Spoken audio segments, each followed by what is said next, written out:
So as it turns out, our executive producer, Brian, was at the dinner. So, Brian. Hi. Do tell. What did you see? Oh, I saw pretty much what a lot of the people we've seen reporting for. I was at a table with a bunch of other executives from ABC News and some of the talent. Pierre Thomas was there. And I heard, it was clearly to me gunshots. It was 4 of them. And immediately people started yelling, "Get down, get under the table," which I did immediately. And I peeked out a few times. The scary thing really was when the Secret Service charged into the room. Right. Because I didn't know what was happening. They were going to remove all the cabinet members, which makes complete sense. But at the time, I thought maybe they were trying to find somebody, a perpetrator in the room, and that's what was really scary. Oh, it's terrible. Oh, yeah. See, that to me would have been the thing. It's interesting, and I will be interested to hear why they made that particular choice to go into the room when people in the room didn't know what was happening. So suddenly the doors fly open, and these guys with... I think they had to secure everybody. I think Right. that's a protocol to make sure the line of succession even. I mean, there was a lot of the line of succession in the room. The vice president was there Vice president was there. Secretary of Defense. Yeah. Police. But you know, now that, so that room was full of some of the most important political leaders in the country right now. Right.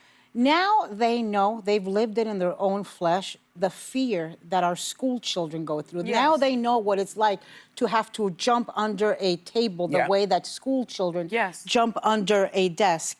And we are a country that is vulnerable to this. We have now seen shootings in malls, in churches, in temples, Baseball and fields. Walmart. We saw it in with baseball the fields. Republicans. police. And so, Yeah. you know, I still don't understand how Congress took no action after Sandy Hook, after 20 children between the ages of 6 and 7 were killed.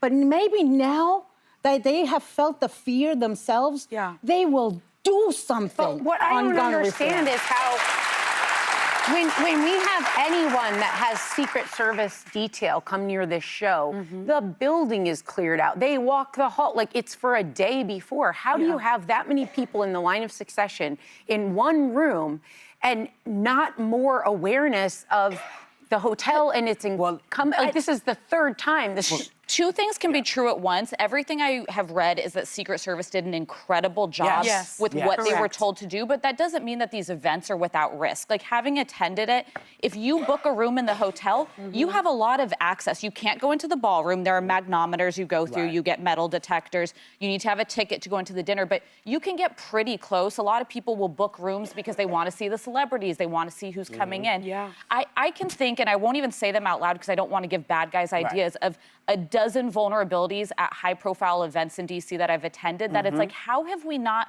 over the years, realized this is asking for trouble? It's too easy for people to see these and exploit them. That needs to be looked at by DHS. It needs to be looked at by the FBI. Well, here's something.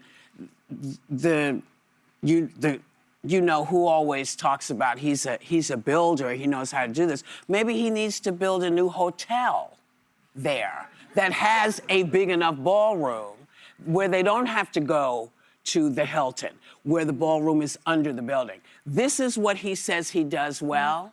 Forget destroying the White House. I'm saying maybe it's time someone built a hotel with a bigger ballroom, because the ballroom, you're never going to have enough seats for everybody. You're just not. It's always going to be more people show up, less people you're never going to know. So maybe that's something when he stops being president. And it is a very it is a very crowded event. I'm sure, Brian, it was crowded this year. I think there were about 2,500 people there. Yeah, this and there's year. no room between the tables. There right? isn't So, any room, I mean, so you're really... It really could have been a mass casualty, and I know we'll probably talk about this tomorrow, but the U.S. Attorney Janine Pirro in D.C. is saying that he will be charged with 2 counts of using a firearm during a crime of violence. That would be the exposure is 20 years in prison, and 1 count of assault on a federal officer using a dangerous weapon. Remember, there was a Secret Service agent that was actually shot in his body armor, and so that is 20 years in prison. So cumulatively, we're talking about 40 years in prison.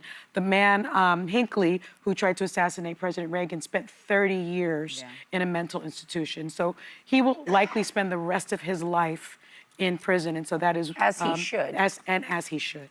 Well,